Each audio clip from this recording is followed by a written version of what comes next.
Friends Technos 2234 అందరికి స్వాగతం. మీరు డేట్ వచ్చేసరికి ఆగస్ట్ 25, 2026 టైం వచ్చేసరికి 4 PM అవుతుంది. ఇప్పటివరకు ఉన్న న్యూస్ అయితే ఇవి. ఫస్ట్ వచ్చేసరికి సామ్‌సంగ్ నుంచి ఐసీ యూనివర్స్ ఇచ్చిన ఇన్ఫర్మేషన్ ప్రకారం చూసుకుంటే సామ్‌సంగ్ ఏదైతే S27 సిరీస్ లాంచ్ చేయబోతుందో జనవరిలో, దానిలో అయితే కొన్ని చేంజెస్ అయితే చేయబోతుంది. ముఖ్యంగా డిజైన్ చేంజ్ అవ్వబోతుంది. ఎస్20 వచ్చిన దగ్గర నుంచి ఇప్పటివరకు 6 జనరేషన్‌లు ఒకటే డిజైన్ చూసి చూసి బోర్ కొట్టేసింది. ఎస్ సిరీస్ ఫోన్ యూజ్ చేసే వాళ్ళకి. ఇప్పుడు కొద్దిగా డిజైన్ ఫ్రెష్ లుక్ అయితే తీసుకొనొస్తున్నారు. మీకు ఐఫోన్ 17 ప్రో మాక్స్ ఎలా ఉంటది డిజైన్ సేమ్ అలానే కనిపిస్తా ఉంది. అండ్ ఒక కెమెరా అయితే తీసేస్తున్నారు. దీంట్లో 10 మెగా పిక్సెల్ కెమెరా ఉంటది. 10 mega pixel telephoto lens 3x వరకు ఆప్టికల్ జూమ్ చేయొచ్చు. దాన్ని తీసేస్తున్నారు. మొత్తం 3 కెమెరాసే ఉంటాయి నెక్స్ట్ జనరేషన్ S27 సిరీస్‌లో. కాకపోతే 4 ఫోన్స్ అయితే రాబోతున్నాయి. S27, S27 plus, S27 pro and S27 ultra. Top model ఏదైతే ఉందో అల్ట్రా మోడల్ దానిలో మీకు ఎన్హాన్స్డ్ ప్రైవసీ డిస్‌ప్లే అయితే ఉంటది. ప్రెజెంట్ మనకు ప్రైవసీ డిస్‌ప్లే ఉంది కదా! దాన్ని ఇంకా బెటర్ అయితే చేయబోతున్నారు. అండ్ 2.2 ఛార్జింగ్ కూడా టీజ్ చేస్తున్నారు. ఇవన్నీ ఎర్లీ లీక్స్ అన్నమాట S27 సీరీస్‌కి సంబంధించి. మోస్ట్‌లీ ఇవి జనవరిలో లాంచ్ అయితాయి. నెక్స్ట్ జనవరిలో మనం S27 సీరీస్ అయితే సామ్‌సంగ్ నుంచి ఎక్స్‌పెక్ట్ చేయొచ్చు. నెక్స్ట్ మనకి యాపిల్ నుంచి టిమ్ కుక్ ఈ మంత్ ఎండింగ్‌కి యాపిల్ సీఈఓగా రిటైర్ అయిపోతున్నారు కంప్లీట్‌గా.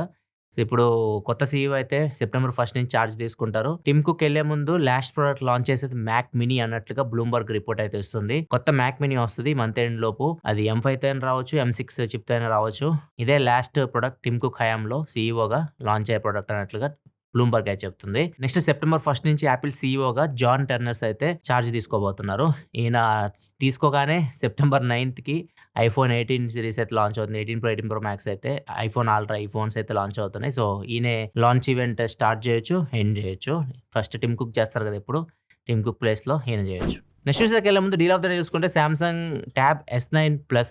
సో, ఇది చాలా మంచి ట్యాబ్. కాకపోతే కొద్దిగా ఓల్డ్ ట్యాబ్ 8 Gen 2 ప్రాసెసర్‌తో అయితే వస్తుంది ఇది. నా దగ్గర ప్రెజెంట్ ఉంది ఇది. ప్లస్ లేదు S9 ఉంది. కొద్దిగా చిన్న సైజ్ డిస్‌ప్లేతో వస్తదది. అండ్ AMOLED స్క్రీన్‌తో వస్తది. క్వాల్కామ్ ప్రాసెసర్‌తో వస్తది. 10,000 mAh బ్యాటరీ ఉంటది. చాలా మంచి ట్యాబ్ ఇది. S Pen కూడా ఇన్‌బిల్ట్ మీకు బాక్స్‌లో వస్తది. ఇది మీకు బ్యాంక్ ఆఫర్ చాలా ఎక్కువ వస్తుంది దీని మీద. దగ్గర దగ్గర 22,000 బ్యాంక్ ఆఫర్ అయితే వస్తుంది. ప్రెజెంట్ డీల్ ప్రైస్ వచ్చేసరికి 68,999 రూపాయలకైతే వస్తుంది. సైజ్ కొద్దిగా పెద్దగా ఉంటది. 12.4 ఇంచ్ డిస్‌ప్లేతో అయితే వస్తది. సో, ఒకవేళ మీరు ఒక మంచి ఫ్లాగ్‌షిప్ ట్యాబ్ కోసం చూస్తుంటే మాత్రం ఈ ట్యాబ్ మీరు చెక్ చేయొచ్చు. మంచి ప్రైస్‌కైతే వస్తుంది. నెక్స్ట్ మనకి షామీ నుంచి షామీ ఎక్స్‌రింగ్ O3 అని చెప్పేసి వాళ్ళ ఓన్ ప్రాసెసర్ అయితే తయారు చేసింది ఒకటి. వీళ్ళ టెస్టింగ్‌లో ఇది A19 ప్రో కన్నా అండ్ ప్రెజెంట్ ఏదైతే ఆండ్రాయిడ్ ఫ్లాగ్‌షిప్ ప్రాసెసర్ నడుస్తుందో 18 Gen 5 వీటికంటే బెటర్‌గా పెర్ఫార్మ్ చేస్తున్నట్లుగా షామీ చెప్తుంది. ఇది 3nm బిల్డ్ ప్రాసెసర్. అండ్ ఈ ప్రాసెసర్‌ని వీళ్ళు ఫోల్డబుల్ ఫోన్‌లో తీసుకురాబోతున్నారు. షామీ 18 ఫోల్డ్ ఫోన్ పేరు. ఈ ఫోన్‌లో వీళ్ళు ఈ ప్రాసెసర్ తీసుకొనొస్తారు. ఈ ఫోన్ డిజైన్ ఎలా ఉంటదంటే ఐఫోన్ అల్ట్రా ఎలా ఉంటది, రీసెంట్‌గా వచ్చిన సామ్‌సంగ్ G Fold 8 ఉందిగా పాస్‌పోర్ట్ సైజ్ ఫోన్. ఆ డిజైన్‌లో అయితే ఈ ఫోన్ అయితే రాబోతుంది. అండ్ దీన్ని చిన్నగా టీజ్ కూడా చేశారు. వాళ్ళ చేతిలో అయితే కనిపిస్తుంది. అండ్ ఈ ఫోన్ తొందరలో లాంచ్ చేయొచ్చు. ఈ ఎక్స్‌రింగ్ O3 ప్రాసెసర్‌తో. నెక్స్ట్ మనకి చాట్‌జీపీటీ నుంచి చాట్‌జీపీటీలో ఇంతవరకు మనం టెంపరరీ చాట్ అనే ఆప్షన్ ఉంటది. టెంపరరీ చాట్ ఏందంటే ఇన్‌కాగ్నిటో మోడ్ లాగా అన్నమాట. దానిలోకెళ్ళి మనం ఏమైనా చాట్ చేసామనుకోండి, అంతే చాట్ మనకి ఎండ్ అయిపోయిన తర్వాత కన్వర్జేషన్ అంతా బయటకొచ్చేస్తే ఎరేజ్ అయిపోయిద్ది అంతా. ఇప్పుడు ఒకవేళ మళ్ళీ దాని కంటిన్యూయేషన్ మనం చేయాలి అంటే మాత్రం కుదరదు. ఒక ప్రైవేట్ చాట్ లాగా అది పనిచేసేది. ఇప్పుడు చాలామంది దీనికి అడ్వాన్స్ అడుగుతున్నారనమాట. అంటే మేము ఏదైతే ప్రైవేట్ మోడ్‌లోకెళ్ళి చాట్ చేసామో దాన్ని కంటిన్యూయేషన్ మళ్ళీ మనం క్వెషన్స్ అడిగి దాంతో కన్వర్జేషన్ చేసే విధంగా చేయమని చెప్పేసి. దీనికి సొల్యూషన్‌గా చాట్‌జీపీటీ అయితే ఒకటి వర్క్ చేస్తుంది. లాకప్ చాట్ అని చెప్పేసి. ఇదేంటంటే మనం లాక్ పెట్టుకోవచ్చు చాట్‌కి. ఆ లాక్ పెట్టుకొని లోపలికెళ్ళి మనం కన్వర్జేషన్ చేయొచ్చు దాంతోటి. అండ్ దాని కంటిన్యూయేషన్ కూడా అడగొచ్చు. మళ్ళీ బయటకొచ్చేసి లాక్ పడిపోద్ది. మళ్ళీ మీరు ఆ చాట్ ఓపెన్ చేయాలంటే ఖచ్చితంగా మీరు పిన్ కొట్టాల్సిందే. ఇట్లా ఈ లాక్ చాట్స్ అయితే ఉపయోగపడతది. ఈ ప్రైవసీని దృష్టిలో పెట్టుకొని ఈ ఫీచర్ అయితే చాట్‌జీపీటీ తీసుకురాబోతుంది త్వరలో. చైనాలో హ్యూమనాయిడ్ రోబోట్ గేమ్స్ అయితే జరిగినాయి. ఇది లాస్ట్ ఇయర్ కూడా జరిగింది. ఇది సెకండ్ జనరేషన్ అనమాట. ఇప్పుడు చాలా గేమ్స్ అయితే రోబోట్స్ మధ్యలో కండక్ట్ చేస్తారనమాట. చాలా కంపెనీస్ వాళ్ళు తయారు చేసిన రోబోట్స్‌ని ఇక్కడ పార్టిసిపేషన్‌కి తీసుకొనొస్తాయి. ఇక్కడ 2 ప్రపంచ రికార్డులు అయితే బ్రేక్ అయినాయి. ఒకటి రన్నింగ్‌లో బ్రేక్ అయింది. రన్నింగ్ అంటే మనకి ప్రపంచ రికార్డ్ ఏది గుర్తొస్తది? ఉసేన్ బోల్ట్‌ది గుర్తొస్తది. 2009లో 100 మీటర్ రేస్ 9.58 సెకండ్స్‌లో అయితే కంప్లీట్ చేశాడు. అండ్ ఇప్పుడు ఈ రికార్డ్‌ని రోబో జస్ట్ 9.39 సెకండ్స్‌లో బ్రేక్ చేసేసింది. రోబో కంప్లీట్ చేసింది. మీకు స్క్రీన్ మీద కనిపిస్తుంది ఎంత ఫాస్ట్‌గా పరిగెడుతుందో అది. సో, ఇది కొత్త రికార్డ్ క్రియేట్ చేసింది. నెక్స్ట్ రికార్డ్ వచ్చేసరికి 1993లో క్రియేట్ అయింది. ఇంతవరకు దాన్ని ఎవరు బ్రేక్ చేయలేదు. కానీ రోబో అయితే బ్రేక్ చేసింది. రికార్డ్ వచ్చేసరికి standing high jump. Standing high jump record వచ్చేసరికి 2.45 మీటర్స్ ఉంటది. జేవియర్ అనే అతను 1993లో ఇది క్రియేట్ చేశాడు. ఇప్పుడు దీన్ని రోబో అయితే బ్రేక్ చేసింది. ఇది ఆయనకన్నా ఎత్తు ఎగిరింది. స్టాండింగ్ హై జంప్ 2.88 మీటర్స్ వరకు అయితే ఎగిరింది. ఈ 2 ప్రపంచ రికార్డ్స్ ఏవైతే ఆల్రెడీ ఉన్నాయో మనుషులు బ్రేక్ చేయలేదు ఇవి ఇంతవరకు. ఈ రోబోలు అయితే బ్రేక్ చేసినాయి. ఇవి రికార్డ్ బ్రేక్ అయిన విషయాలు పక్కకు పెడితే ఇంకా చాలా చాలా సంఘటనలు జరిగినాయి ఈ ఈ మొత్తం ఈ గేమ్స్‌లో. ఒక రోబో అయితే పరిగెత్తుకుంటా ఎళ్ళిపోయి దేన్నో గుద్దేసింది. మొత్తం నాశనం అయిపోయింది. అండ్ ఇవి ఏదైతే ఈ రికార్డ్ బ్రేక్ చేసిందో 'హుస్సేన్ బోల్ట్' రికార్డ్ అది కూడా పడిపోయింది. ఒక్కసారి అది రేస్ కంప్లీట్ అయిపోయిన తర్వాత అవి వాటిని హోల్డ్ చేయలేకపోతున్నాయి. అవి పడిపోవడం గాని, దేన్నో ఒకడిని గుద్దుకోవడం గాని ఇట్లా జరుగుతా ఉన్నాయి. సో, ఇది వీళ్ళు కంట్రోల్ చేయలేకపోతున్నారు. ఒక రోబో అయితే వెయిట్ లిఫ్టింగ్ చేయడానికి ట్రై చేసింది గానీ, అది వెయిట్ కంట్రోల్ అవ్వక జడ్జెస్ మీదకెళ్ళిపోయింది. ఒక రోబో అయితే ఫుట్‌బాల్ గోల్ స్కోర్ చేసేసి రొనాల్డో సెలబ్రేషన్ కూడా చేసింది. సెలబ్రేషన్ ఉంటది కదా! రొనాల్డో ఫ్యాన్స్ కూడా దీన్ని చాలా ఎంజాయ్ చేస్తారు ఈ సెలబ్రేషన్. ఇది రోబో చేసింది. బాక్సింగ్ కాంపిటీషన్‌లో అదే అపోనెంట్‌ని కిక్ కొట్టి అదే కింద పడిపోతది. అండ్ ఇంకా రన్నింగ్ కూడా డిఫరెంట్ స్టైల్స్‌లో రన్నింగ్ అయితే చేస్తున్నాయి. అందరిని అక్కడ చాలా ఎంటర్‌టైన్‌మెంట్ చేసాయన్నమాట ఇవి. అండ్ ఇవి నెక్స్ట్ జనరేషన్‌కి ఇంకా అద్భుతంగా అయితే పెర్ఫార్మన్స్ అయితే చేస్తాయి. ఇప్పుడు క్రియేట్ చేసిన రికార్డ్స్ ఉన్నాయి కదా! అవి చాలా వరకు నెక్స్ట్ ఇయర్ జరిగే ఈ రోబో గేమ్స్‌లో అయితే ఇంకా బ్రేక్ అవ్వచ్చు. నెక్స్ట్ న్యూస్‌లోకెళ్ళే ముందు కామెంట్ ఆఫ్ ద డే చూసుకొని నితిన్ అడుగుతున్నారు. రూ. 30,000 ఆల్ రౌండ్ ఫోన్ అడుగుతున్నారు. చాలా మంది దీనికి లైకులు కూడా కొట్టారు ఈ కామెంట్‌కి.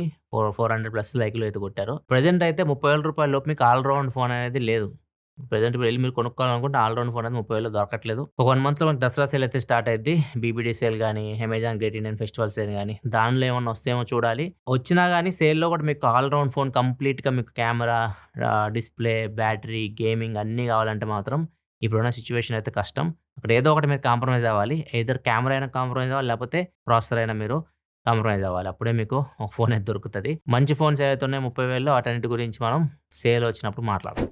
నెక్స్ట్ వచ్చేసరికి ఇంగ్లాండ్ నుంచి. ఇంగ్లాండ్‌లో చాలా హాస్పిటల్స్‌లో రిసెప్షనిస్ట్ ప్లేస్‌ని రీప్లేస్ చేస్తున్నారు. ఈ చాట్ బాట్స్ ఉంటాయి కదా! ఎమ్మా అనే ఒక చాట్ బాట్‌ని ఇవి రోబో కాల్స్ తీసేసుకుంటది. మనం కాల్ చేస్తే ఇదే పిక్ చేస్తది. మనం ఏదైనా అపాయింట్‌మెంట్ కోసం కాల్ చేస్తే ఇది అపాయింట్‌మెంట్ బుక్ చేస్తది. కాకపోతే ఇక్కడ ప్రాబ్లమ్ ఏమొస్తుందంటే వాళ్ళు మాట్లాడేది దీనికి అర్థం కావట్లేదు. ఆ బ్రిటిష్ అసెంట్ ఉంటది కదా!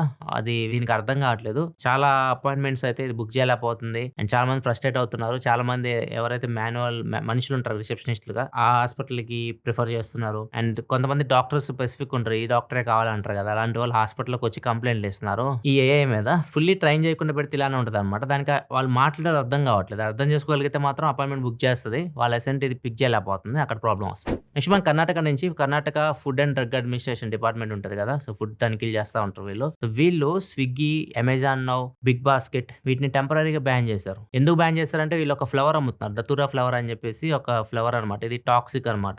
ఇది విషపూరితమైనది. దీన్ని వీళ్ళు అమ్ముతున్నారు. ఇది యాక్చువల్‌గా రీసెంట్‌గానే జరిగిందనుకుంటా ఇది. ఒక ముగ్గురు చనిపోయారు. ఇది వండుకొని తిని. అంత విషపూరితమైన ఫ్లవర్ అనమాట ఇది. సో, దీన్ని వీళ్ళు అమ్ముతున్నారు ఈ ప్లాట్‌ఫార్మ్స్‌లో. అందుకని చెప్పేసి టెంపరరీగా వీటిని బ్యాన్ చేశారు. ఇది పర్మనెంట్‌గా అయితే బ్యాన్ చేసే అవకాశం లేదు. ఎందుకంటే చాలా పెద్ద సంస్థలివి. చాలా మంది వీటి మీద డిపెండ్ అవుతుంటారన్నమాట. గ్రోసరీస్ వాటికి ఆర్డర్ చేసుకోవడానికి. సో, మేబీ త్వరగానే ఇది సెటిల్ అవ్వచ్చు. నెక్స్ట్ కూడా కర్ణాటక నుంచి. కర్ణాటకలో నూర్ అని చెప్పేసి ఒక బెగ్గరు. సో, ఈమె రీసెంట్‌గా చనిపోయింది. 85 సంవత్సరాలు. చాలా ముసలావిడ చనిపోయింది. చనిపోయిన తర్వాత ఆమె నివసిస్తున్న ప్లేస్‌కెళ్ళి చూస్తే అక్కడ చాలా డబ్బులైతే కనిపించినాయి. దగ్గర దగ్గర 8.9 లాక్ ₹8,90,000 అయితే చిల్లర రూపంలో చిన్న కట్టల రూపంలో డబ్బులైతే కనిపించినాయి. బెగ్గింగ్ చేస్తూ మొత్తం తీసుకొచ్చి ఇక్కడే దాపెట్టింది. ఆమె బతుకున్నప్పుడు ఆమె దగ్గరికి ఎవరు రాలేదు గానీ ఆమె చనిపోయిన తర్వాత తన బ్రదర్స్ అని చెప్పేసి ఇద్దరైతే వచ్చారు. వచ్చి ఆ డబ్బులు మొత్తం తీసుకొని ఒక 2.9 లాక్ రూపీస్ వర్త్ వచ్చేసరికి మసీద్‌కి డొనేట్ చేశారు. మిగిలిన 6 లక్షలు ఇద్దరు పంచుకున్నారు. 3 లక్షలు చొప్పున. 3,400 ముద్దులు మీ గర్ల్ ఫ్రెండ్ మీకు పెడితే ఎంత బావుంటది? కానీ ఇక్కడ మీకు పెట్టట్లేదనమాట. కార్‌లకు పెడుతున్నారు. ఇది ఒక ఫారెన్‌లో ఒక చెత్త ట్రెండ్ స్టార్ట్ అయింది. బాయ్ ఫ్రెండ్ కార్‌కి గర్ల్ ఫ్రెండ్ ముద్దులు పెడతది. కారంతా నిండిపోవాలి. ముద్దులతో కారు కనిపిస్తా ఉండాలి. ఇది ట్రెండ్ అనమాట. ఈ ట్రెండ్ ఒక అతను మధ్యప్రదేశ్ చెందిన అబ్బాయి. అలానే తన గర్ల్ ఫ్రెండ్‌తో మొత్తం కారంతా ముద్దులు పెట్టించాడు. ఆమెకు 3 గంటలు పట్టింది ఆ ముద్దులన్నీ పెట్టడానికి. అది బాగా వైరల్ అయింది. ఆ రీల్ అంతా వైరల్ అయింది. సో, తర్వాత ఇతను అదే కార్‌లో ఓవర్ స్పీడింగ్ చేస్తా పట్టుబడ్డాడు. పోలీసులు పట్టుకున్నారు అతన్ని. పట్టుకొని అతనితోనే ఆ ముద్దులు ఉన్నాయి కదా! ఆ ముద్దులన్నీ తుడిపిచ్చారు పాపం. 3 గంటలు వాళ్ళ గర్ల్ ఫ్రెండ్ కష్టపడి పెట్టిన ముద్దులు తనోడు 3 నిమిషాల్లో తుడిచేశాడు. అది మీడియాతో పంచుకుంటున్నాడు బాధగా.